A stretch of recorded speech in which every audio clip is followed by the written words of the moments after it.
Hello and welcome to another episode of the Health Chat, where I'm joined by regular on the show, Mark Wells. With over 35 years of experience in private practice as a naturopath and counsellor, I asked Mark to share his insights into the sensitive topic of relationships, and in particular the shift in relationships over the past couple of years. I'm sure we can all think of people close to us, or even maybe yourself, that have experienced such change, maybe in your personal relationships, within work, or even friendship groups. I hope you enjoy these insights from Mark as much as I did. Hello, Mark. Hi, Vicky. Thanks for having me. Of course. Thank you for coming. It's so good to see you again. Good to be here. Now, today I've asked Mark to join us because I believe Mark is probably the most well-equipped person that I know to discuss relationships. In his vast experience, many years in practice and counselling as naturopathy, he has written books on highly sensitive people, and I don't believe anyone knows relationships as well as Mark.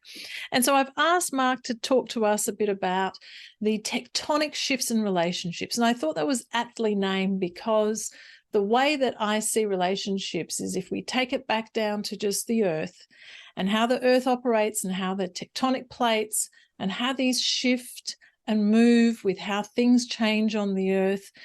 The same thing happens in a relationship. There's always a little bit of give, a little bit of take, and there's a bit of harmony.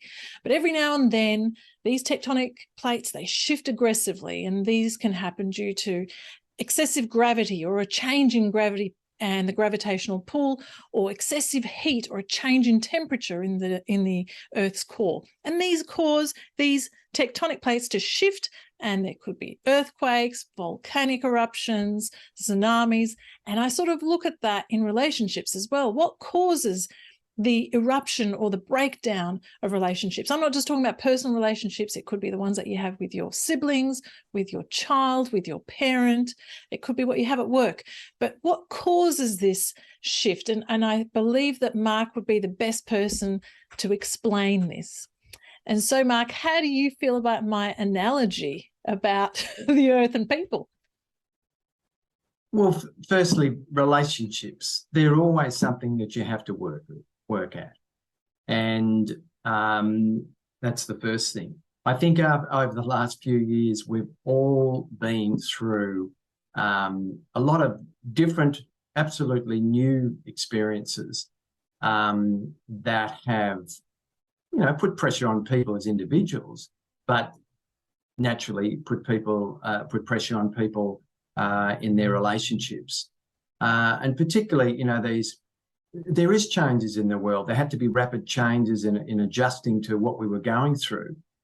So that impacts on everyone. The obvious one is that, people have had perhaps financial pressure, but which is always something that will put pressure on relationships, on families.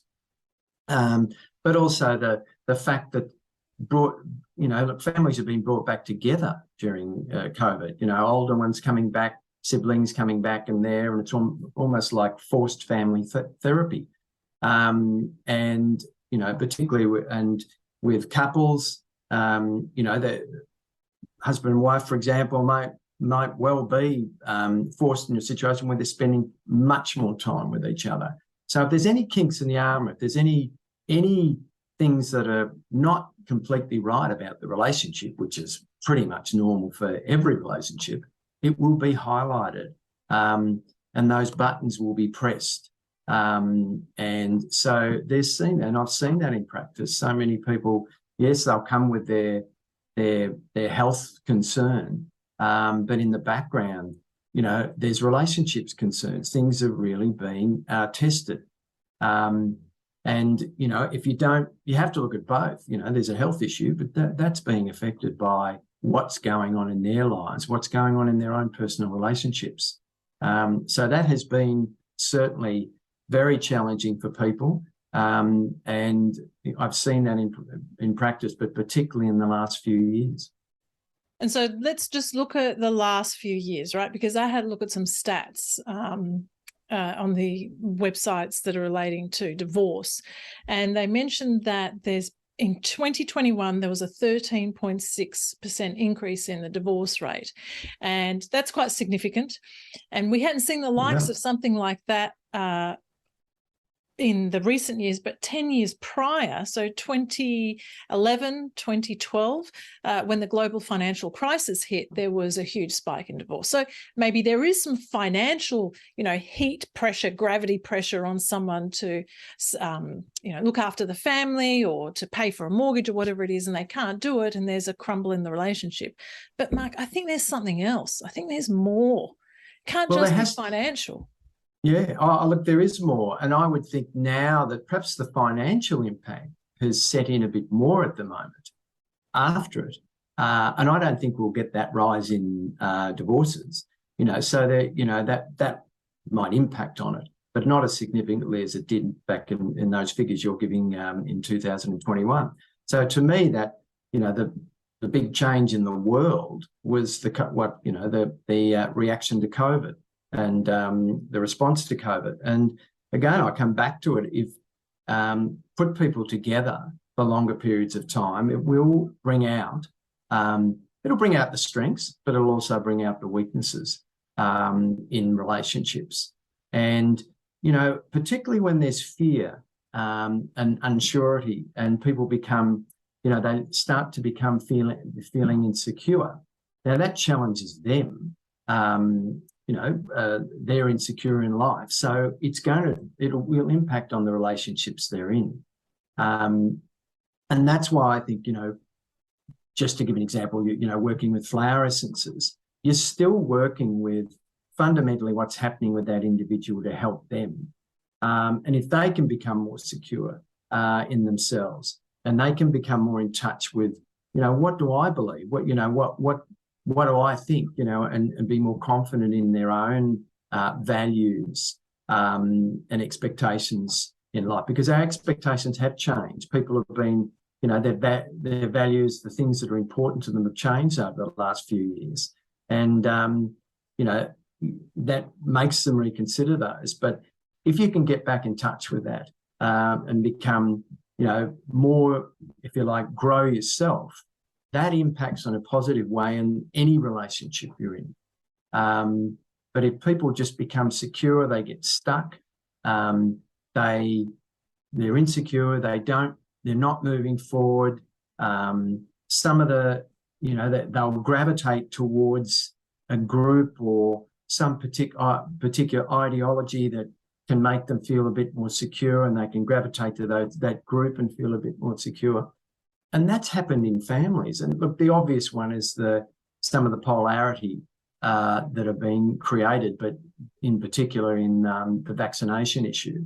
And that's broken families, and really, I still believe that that's symptomatic of other problems. If there wasn't some kinks in the armour in the first place, they would have managed to navigate that. But it will be a thing you get when there's that insecurity and fear. People will gravitate to something that looks, that feels right. It's impressing upon me. I'll jump with this group of people so I can feel more secure that there's other like-minded people. But again, it's getting away from, what are your beliefs? What do you think? Where do you find that the security within you rather than something external? Yeah, interesting that you talk about that, because as you were speaking, I was like, yeah, I can see that fear and that uncertainty and how that plays on someone. So, do I wear a mask today? Do I not wear a mask today? Do I stand 2 meters away? Do I not stand 2 meters away? Does this person want to hug hello or not?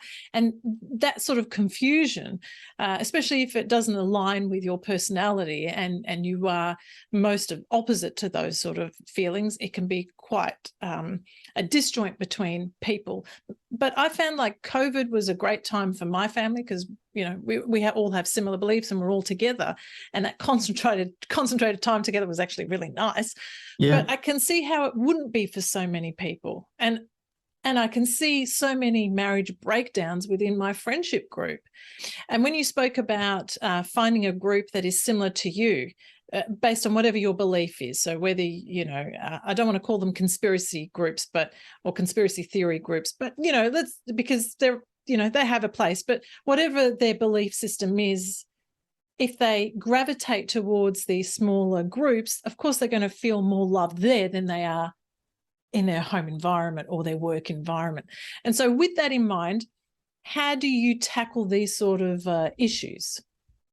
Well, I get, and particularly as a naturopath, I do have experienced more people that are, because they've got a slightly different view of their health, which is huge. It's a huge part of a person, what they believe in their health.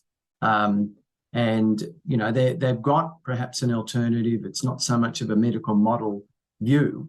And they come along. But what you've got to do, it's an interesting,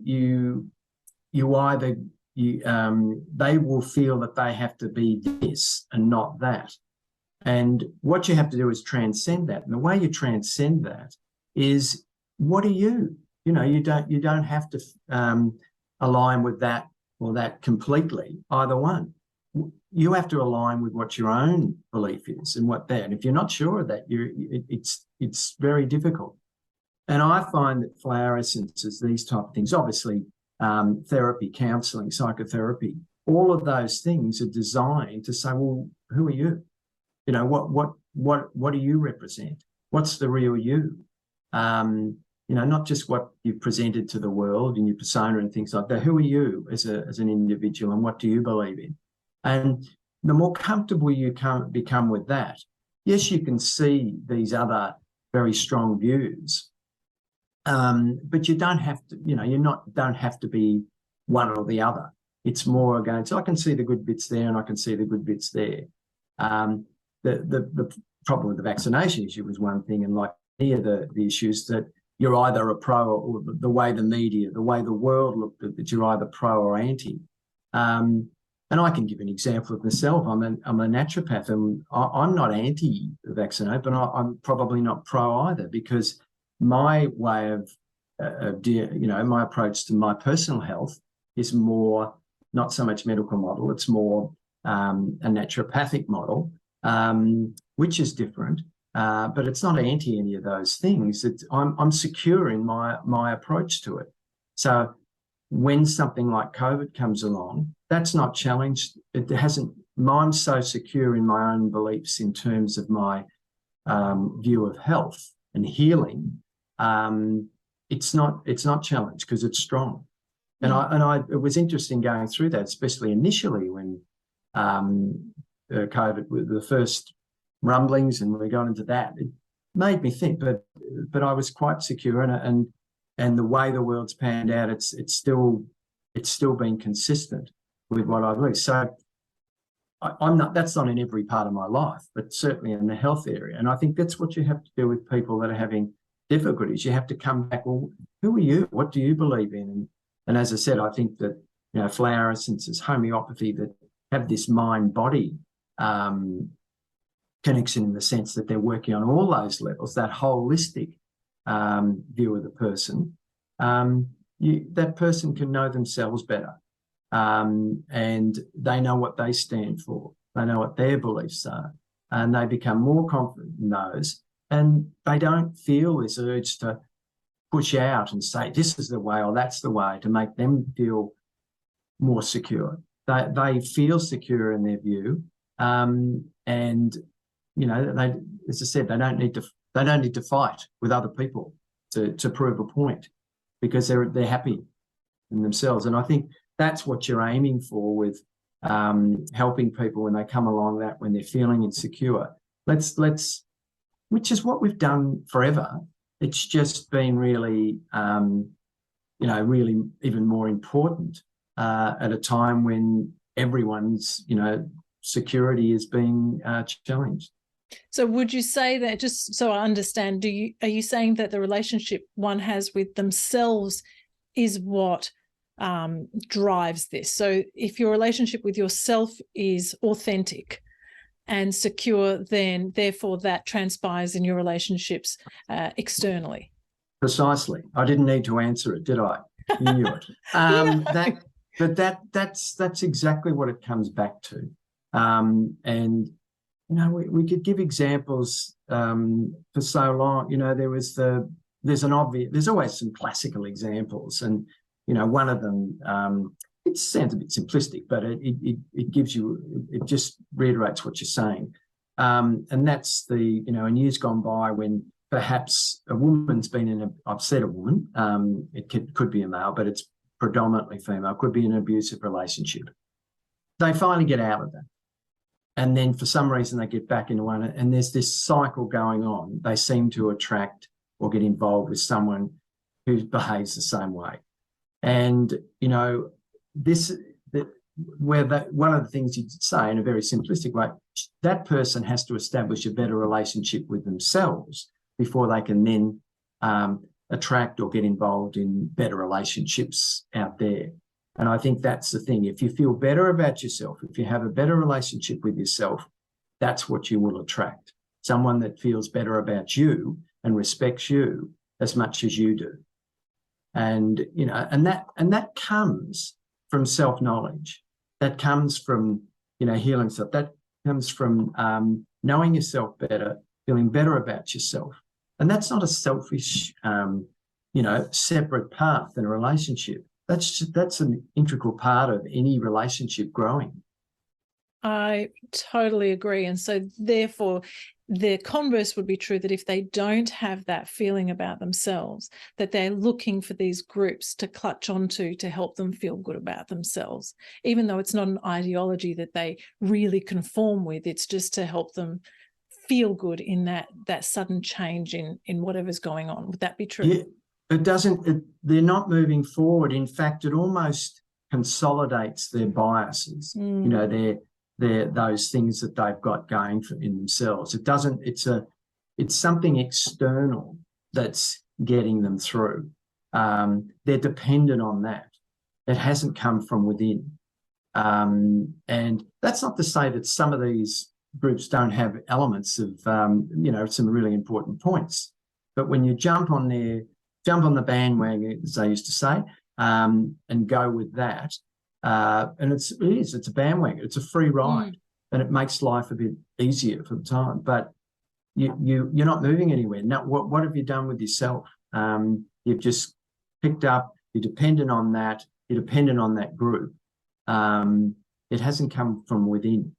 So it's really disassociative behaviour. Really, that's how I see it. In a sense, it's almost escapism. And there'll be people that, particularly some intellectual people that have very strong peoples in there, said that they'd argue that it's not escapism. This is exactly what it's all about. But that's what we do with ourselves. I see a lot of people on television, and they're perpetuating some particular view, and there's validity in it. But I'm thinking, but they're damn angry. They're just, there's two separate things going on here. Yep. The anger is the fire that's pushing that. They're maintaining the rage, that's for sure. But I think even if that was fixed, they'd still maintain the rage. They have to deal, with some of those. You talked about the emotions and the non-emotional ones. If they could come to terms with, I'm a fairly angry person too. I have to work with that in myself and have my view. They probably get further and be able to convey that better. But that's what I'm saying. I think people, if they know themselves better, they know what's driving them even, that will help them. They'll grow and they'll be better in relationships. And, we all have, can I give even a little example that I often do give? Something we brought up, if we talk about anger and frustration, it's about scarlet monkey flower. It's a flower essence to help people come to terms with their own frustration and anger. And often people will display it in these sort of eruptions, and then it goes away and then it'll erupt again.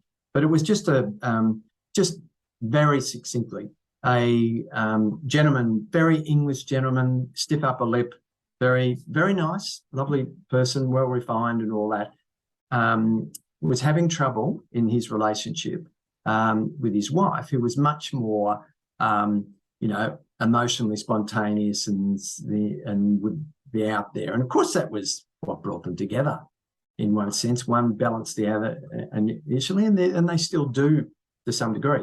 But when he came for particular issues, digestive issues, I remember. But one of the big things that was happening is when they got into some little arguments or heated discussions, of course, and I don't want to stereotype, this could be male female either way, but she would get quite angry. And of course, he would just, he'd just retract and become almost, the quiet aggression. But, we had great difficulty in dealing with that emotion in himself. It was not, he'd see it out there and that would make him retract. He'd fear. He grew up in a family that didn't display that, and they had quite, strong views on that you shouldn't, and you should keep rational, and you should do that. And of course, he would say that to his wife, which would make her go through the roof. So there was this constant battle. Anyway, I gave him, again in a nutshell, over a couple of months, scarlet monkey flower. And of course, he started to become, well, I suppose, have a better relationship with himself, more of himself, understand that you can get angry, you have to express that. I mean, he was never going to be a screaming, rageful maniac, but he started to get in touch with that and started to become a little bit more comfortable with it. This is all right as long as I don't stay in it. And of course, I think after a few months, he came back one day and said, "Oh, you'll be very happy with me, Mark." I said, "Why?" "Oh, my wife and I had a very challenging argument and I lost my temper." Now, losing his temper would have been, raised his voice 1 decibel, but he did. And I said to him, "Oh, how did your wife go with that?" And she said, "Oh, she was a bit bewildered. She looked." And we were able to keep talking. We were able to keep discussing. We were able to work through something. I wasn't hiding, and she wasn't getting, frustrated with the behaviour. So again, working on, I suppose it's example 2, working on yourself, coming to terms with aspects of yourself that you haven't really looked at or you've been avoiding or that have been repressed. And bringing those into becoming a broader person as he was in himself, a more integrated person, integrating those parts of themselves. He could then bring that to the table with his wife. And that made her life easy. She didn't have to express what he couldn't. And, that's one movement in the right direction. And they're still together too, but years later. But you can see how working on yourself is going to have will have a profound effect on others around you. I want to talk more about the flower essences in a moment, but that story reminded me of this clip that I listened to by an American conservative guy called Dennis Prager. I'm not sure if that's how you pronounce it, but anyhow, he's a writer and he's a radio host, and he talks about in relationships, there is always a moody person that marries a non-moody person, and very rarely are there 2 non-moodies together, but there is, without a doubt, a moody that is married to a non-moody. And moodies are not stupid enough to marry another moody because they know how tough life can be. So there's that opposite attraction that you were talking about before. And I wonder, in your clinic, do you get more of one type than the other coming to see you? And if so, how do you treat these, given the flower essence knowledge that you have? How does each of these type of temperaments get treated? Well, the first thing I'd say about that is that if an individual comes to me and they're a certain way, and they tell me after an hour of consulting with them, and I've got a sense of where they stand in what you just spoke, and they say, "And my husband's the complete opposite," or my wife's the complete opposite, or they might say they're this way. And I said, well, I suspected they would be, because that is so, there's exceptions, but it usually is the case. And as you say, it's the old-fashioned opposites attract. So that's there. And the question was, what do I do in practice with that? Yeah. Which ones come and see you more in practice, and how do you treat them differently? I'd probably have to say the more the moody. What did you call the classes? So there's moody and non-moody. The moody ones comes to more see because more. Because they're more likely to. Well, now they know people know a little bit about what they're going to get when they come to see me, through, because it's mainly through word of mouth. So I'm going to talk about emotions. I'm going to talk about feelings. So I'm going to get the moody. They'll be more happy and more comfortable with coming along to do that. They find out that it's probably just as uncomfortable, but no, but they've still got to work with their things. But I would probably attract more of that. I think the cool, non-moody, rational, overly rational, if you like, I get them, but it's just that I think sometimes they might not give it credence enough to work on those feelings and sit for an hour and talk about how they feel. They might find, God, I'm not really sure how I feel. They don't want to be put in a situation where they're going to feel uncomfortable or unsure, because that's a big part of people who aren't moody and very rational. They want to come across as being sure and in control, and they may think, well, this may well be a challenge to that if they go to someone who's just going to talk about that when they'd rather talk about perhaps more rational things. So I'd have to say it is more biased towards the moody, but that doesn't mean I don't get. And the example I mentioned is certainly an example of that. So I've had good experience with both. But if you ask me which more, and look, over the years too, as you know, that I work a lot with highly sensitive people, and they're not necessarily going to present in the world as moody, but inside they're reacting deeply, emotionally and the thinking wise. It may be expressed and maybe expressed amongst people close to them when they're with people that are close to them, but they may not come across as that moody type, but within they are going to talk about that, and they're going to talk about the moods they're feeling, even though they may not be presenting those to the world. And so how would you treat these two groups differently? What is it that you need to work on more with this group, and what do you need to work on more with that group?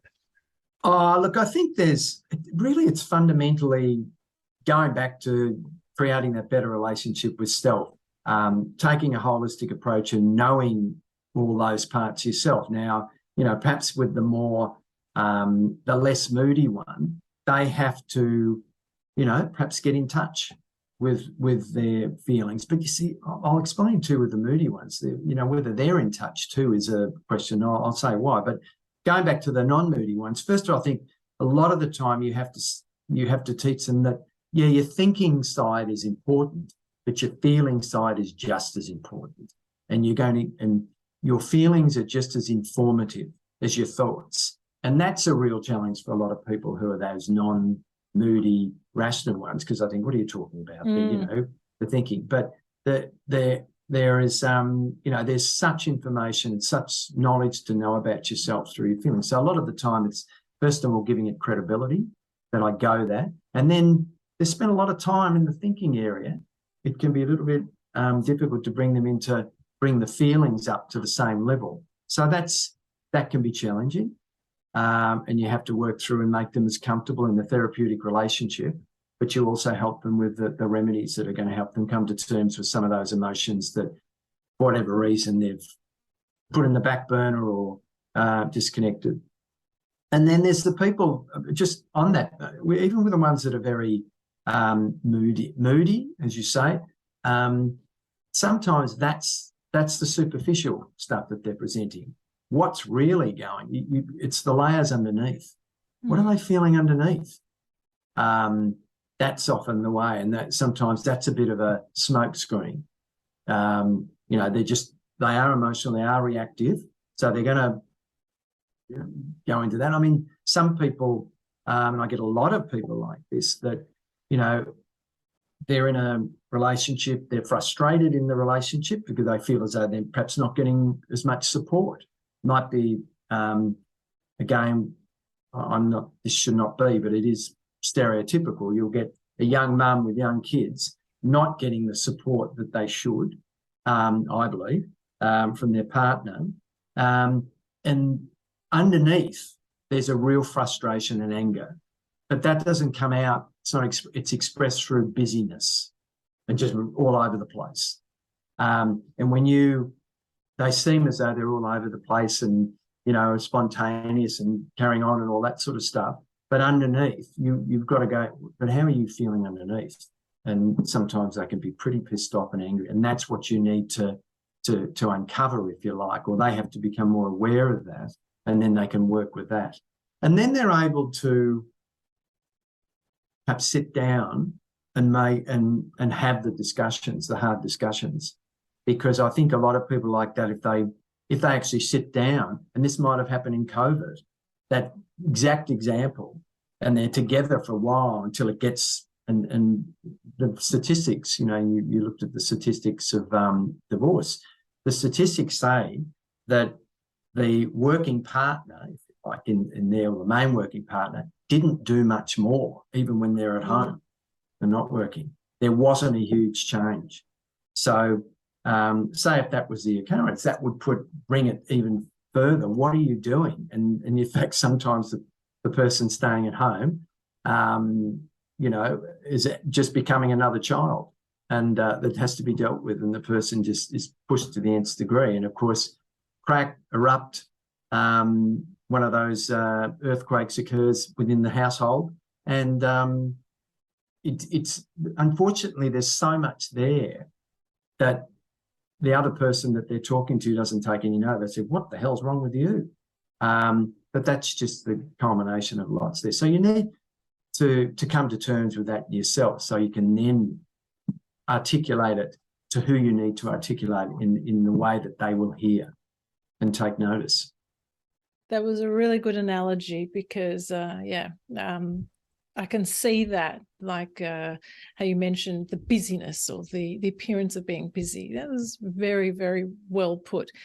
Before, you mentioned the gentleman that came to see you, and he was, let's say, the non-moody one in the relationship, and you said he came to you with gut-related issues. So is this a common thing? What sort of physical manifestations are there for people that come and see you? Well, this is where I have to be very careful, and I'll be politically correct. I'll go back to that example. He'd had his gallbladder out. This is prior to seeing me. And he was still having digestive problems a year later. He hadn't adjusted anything, hadn't been encouraged to change anything either. He had just had his gallbladder out. And we worked with that. But absolutely, a lot of stuff was being internalised. It's interesting from a TCM, traditional Chinese medical point of view. The liver and gallbladder is associated with anger and frustration. And the rational answer that, but he never gets angry. He never gets it. That's the point. So it gets repressed. It gets stuck in the system, and the liver suffers. And people, if you, from a traditional Chinese point of view, and I'm not an expert in that area, but there's a lot of similarities and things that align in terms of philosophy to what I do. That will impact on your health if you are suppressing something, or you're uncomfortable there. That anger that you are feeling at some level, it's got to go somewhere. And unfortunately, if it's not expressed, or not used in a creative way, for example, that passion, that energy is not expressed out there in the world, it will go back on self and cause havoc. And again, that I come back to with flower essences and things like that, you get an opportunity to work at that level, and then you bring that aspect that you're pushing away, if you like, the shadow side in Jungian psychotherapy. You push it away. That means you're going through life, and not on all cylinders. Because one cylinder, I don't want to know about that. So you bring that into the light of day. You start expressing those feelings with it and acknowledging those feelings, and that helps with your creativity and just helps you be a more rounded person. And you get to know yourself better. You get to like yourself better. You get a better relationship with yourself, and then that flows on to your relationships. That was very well put, because that does give us an insight on how things can manifest physically. And you're right, like that, even though I'm no expert in TCM either, but for me, when I get angry, I don't really store it in my liver or anywhere like that. I don't have that. But for me, it's my thyroid. And I think that's probably, I'm not able to express how I really feel. So very interesting how it sort of comes out or transpires in the physical world. Now, because I realize that this podcast can probably go on for 5 days, but I want to get to the crux of it. So our listeners have something that they can equip themselves with and go out there and start treating maybe themselves or some family or even patients. But just give us, maybe a half a dozen of flower essences that you believe help shift some of these internalized emotions for a positive outcome. And I'm not saying it will fix the relationship with their partner, but fix the relationship with themselves. And you can break it down into a moody, non-moody, if that helps, whatever you like. Well, first I'll say that the key is work at establishing a better relationship with yourself. Being more comfortable in your own skin, and then other things flow. Everything else flows from that. So, look, calendula is one that you'd have to put in there because it's a flower essence for healing communication. So, with all this, we talk about all the emotions we have. Calendula helps us to be able to convey what we want to convey, even though there's a lot of strong feeling there to our partner, to someone close, to our child. So, calendula helps the intent to come across, the warmth that you want. And it also helps you not to be as reactive or something press your button, so you can transcend that and keep communicating. Tiger lily is another one that's really good when there's a real power struggle. And there's always a power struggle to some degree, but tiger lily is helping you to get that belief that we can all win, the win-win type thing. If you're coming into whether it's at work and it's a conflict resolution thing, or whether it's with you and your partner or you and your child, tiger lily helps you go into that thinking, I'm not just going in to win this in battle. We can all be happy. We can all win. Pink yarrow is another fantastic one for emotional boundaries. So you do not take on this stuff. The person that just be close to, and vice versa. So you can hear it and you can empathise, but you don't take it on. And in doing that, you can recognise that this is my part in it. That's their part, but this is my part. And if I can work with that, that'll help.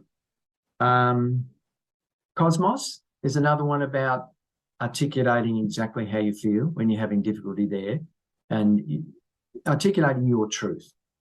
And it's very hard to argue with that. Someone's truth is delivered not just with the brain, it's delivered with the heart. And that's Cosmos. And you're able to do that, and people will listen to that. They will take notice. Well, if they're half reasonable. I think pomegranate is another one, particularly for people who are involved in procreation. They've got their little kids and things like that. But they have to get a balance between that and creativity out there in the world. Women in your role. But they're getting that sort of balance. But it can be for men too, of course. I think, forget-me-not is another really good one, just to say, okay, this is really challenging, this relationship. I don't know whether we should go on, but forget-me-not, and this may be a good one to sort of finish on today, can help you align with, no, we're meant to be together. You're not going to get someone saying in your ear, you must stay together. What it's going to be is that you will get a sense, this is worth it. This is worth sticking out, sticking through the tough times. Sometimes when you think, I know this is too big a hurdle, is it worth it? But forget-me-not says, no, we're meant to be together. We are soul partners, as they say. I love that, Mark. I love it. Will that do for this time? I think that's awesome. Yeah, I do. And you know what? Like I said, we could keep going on. And it's ironic because in the day and age where we're trying to make our lives easier, right? And we've got AI, artificial intelligence, to help our creative side easier, which I think is detrimental. However, we've got global cryptocurrencies to make transacting easier, gender fluidity to make finding a partner easier, and food that's pretending to be something else that's manufactured in a lab that doesn't come from an animal or a plant to make the choice of what to consume easier. There's so much going on. There's so much confusion. And yeah. Can I say something on that? Yeah. Can I say something? Sorry about that, because I know you're finishing. Just it would be a good way of into where all of that is about our IQ. It's about our, cognitive, intellectual, and our society promotes that. Our schools promote that. What my next book is about is promoting our emotional and spiritual nature. If you like, emotional and social IQ is included in that. But our IQ, all the stuff is about improving that the intellectual capacity, and even the artificial knowledge supports that. But it's the emotional nature that, maybe in movies, but not in real life. Those robots won't have emotional nature. They won't have the spiritual or soul nature. So they're the things that you need to promote in yourself and society if we're to go forward. Yeah, and really I was going to say that I like the YES formula, because it's just a nice one to round it off and to help with all this external stuff that's going on to make our lives easier. I find the YES formula incredibly beneficial, especially absolutely to take every day. Yeah, it's a bit like when I talk about meditation, when you go into your own Maxwell Smart zone. Yes, cone of silence. You know what I mean? Yeah. The in your own little cubicle sort of thing. YES can give you that sense, and on a very subtle level help you in that sort of thing. Yeah, and help you. You've got your stuff to do. Exactly. Help you reconnect with yourself and without all the stuff that's going on outside. Oh, look, Mark, thanks so much. So I think we should pick this up for a second session where we'll delve deeper into some other aspects of flower essences and relationships. Thank you so much for your time. For more information, be sure to check Mark Wells's extensive range of books, which I will list in the notes below, because they are hugely helpful, especially the ones on flower essences. And you were mentioning you have another book coming out. When is this? I always make bad predictions. I'd hope to have it finished towards the end of this year. Oh, great. And that's more looking at the dynamic that I talk about behind the flower essences, where they're actually operating and working. But as I said, on the emotional and spiritual nature. Excellent. Can't wait. Two people to give you an Rudolf Steiner and Carl Jung, they get quoted a lot in the book. that may, for people familiar with those, get an idea of where I'm going. Yeah. Thank you so much. That's Mark. the project at the moment. Yeah. Yeah, I look forward to it. All right, well, I'll let you get on and see all the patients that are probably knocking on your front door. Thank you so much for your time, and I'm sure we'll speak again really soon. Thank you, and I really enjoyed it, and I can't wait to do the next one. Thank you. On relationship.